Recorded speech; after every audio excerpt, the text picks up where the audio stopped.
তো বন্ধুরা দেখতেই পাচ্ছ, তো আমার হাতে আছে একটা বাগান বিলাসের এখানে মাল্টি গ্রাফটেড। তোমরা মাল্টি গ্রাফটেডটা দেখে নাও, এই যে কীরকম কোয়ালিটি। এখানে 5টা থেকে 6টা ভ্যারাইটি এখানে গ্রাফটিং করা আছে।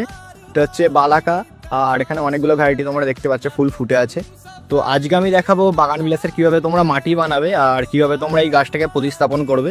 এটা বেশি না, একটা 6 ইঞ্চির গ্রো ব্যাগে বসানো আছে গাছটা। তোমরা দেখছো কীরকম হেলদি গাছ, ঠিক আছে। আর পিছনেই দেখছো আমার এখানে বাগান বিলাস ফুটে আছে, এই যে।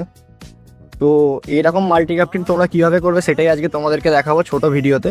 আর এরকম মাল্টি গ্রাফটেড তোমরা চাইলেই খুবই কম দামে সংগ্রহ করতে পারো, ঠিক আছে। আর গাছটার স্টকটা দেখো কীরকম মোটা হয়ে আছে।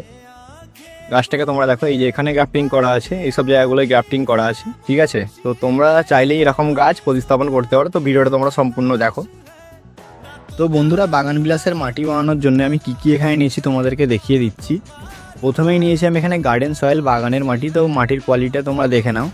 আর এই মাটির সাথে আমি প্রথমেই বলে রাখি তোমাদের বালি মেশানো আছে। আর এখানে আমি নিচ্ছি কোকোপিট। তো কোকোপিট হচ্ছে মাটির ময়েশ্চারটাকে একটু ধরে রাখবে, তো গরমকালে তোমাদের সেরকম কোনো অসুবিধা হবে না। আর এখানে আমি 3 চামচ নিয়েছি হচ্ছে super phosphate, single super phosphate. এটা 3 চামচ, আমি বেশি ব্যবহার করিনি, 3 চামচ নিয়েছি। আর যেটা মাটির জন্য সবথেকে ভালো উপকারী হচ্ছে নিম খোল। তো এটা আমি নিম খোল নিয়েছি অল্প করে। আর এটা যে তোমরা দেখছো এটা হচ্ছে সর্ষের খোল, আমি 3 চামচ নিয়েছি। তো এইগুলো তোমরা নিতে পারো। আর অল্প করে আমি নিয়েছি এখানে পটাশ, লাল পটাশ।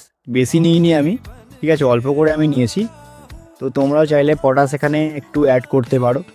এছাড়াও আমি এখানে নিয়েছি, তোমরা দেখে নাও, ভার্মি কম্পোস্ট। এটা হচ্ছে একদম ভার্মি কম্পোস্ট, যেটা কালো কালার একদম গুঁড়ো যেটা হয়, সেটা সেই ভার্মি কম্পোস্টটা। তো তোমরা ভার্মি কম্পোস্ট অবশ্যই অ্যাড করে মাটির সাথে, মাটির কোয়ালিটি খুবই ভালো হয়। আর হাড় গুঁড়ো আর শিংকুচি তোমাদের তো দিতেই হবে। এটা তোমরা যে দেখছো এটা হচ্ছে হাড় গুঁড়ো, ঠিক আছে। আর শিং চাঁচা এটা, তো তোমরা শিং চাঁচাও এখানে অ্যাড করতে পারো নাইট্রোজেনের জন্যে। আর আমি এখানে নিয়ে নিয়েছি একটুখানি মাইক্রোনিউট্রিয়েন্ট, এটা হচ্ছে মোবিনের মাইক্রোনিউট্রিয়েন্ট। আর যেটা তোমরা মাটি বানালে অবশ্যই তোমরা দেবে একটু স্যাপ ফাঙ্গিসাইড, কিংবা যে কোনো ফাঙ্গিসাইড তোমরা মিশিয়ে দেবে।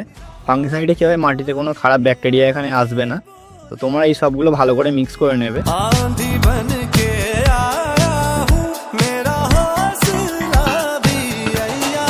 তারপরে তোমরা টবের নিচে খোলামকুচি দিয়ে এইভাবে একটু মাটি ভর্তি করে নেবে, ভর্তি করব। তারপরে এরকম টবেলে মাটি ভর্তি করে প্রথমে একটু গাছটাকে রেখে দেখে নেবো যে ঠিকঠাক সমান আছে কিনা।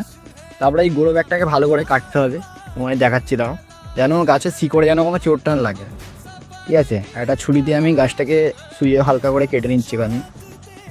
দেখো গাছটাকে আমি সম্পূর্ণ মানে গুঁড়ো কাঠি দিয়ে বের করে দিলাম। এবার জাস্ট এখানে নিয়ে এসে খালি বসিয়ে দেবো।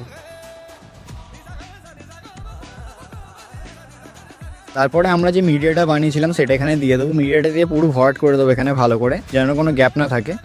তারপর একটুখানি হিউমিক অ্যাসিড জলের মধ্যে মিশিয়ে দিয়ে আর গাছটায় সম্পূর্ণভাবে দিয়ে দিতে হবে। এটাকে আমি গাছের হরলিক্সও বলি, ঠিক আছে। এটা হচ্ছে কালা জাদু। তো তোমরা জলে গুললে পুরো সম্পূর্ণ কালো হয়ে যাবে। আর এই জলটা দিলে তোমাদের কী হবে, গাছটা যে তোমরা বসিয়েছো গাছটা কোনো স্ট্রেসেতে যাবে না। আর এই যে জলটা কালার তোমরা দেখে নাও সম্পূর্ণ কালো হয়ে গেছে। জাস্ট তোমরা গাছের গোড়ায় দিয়ে দেবে 1 মগ কি 2 মগ দিয়ে দিলেই তোমাদের কাজ হয়ে যাবে।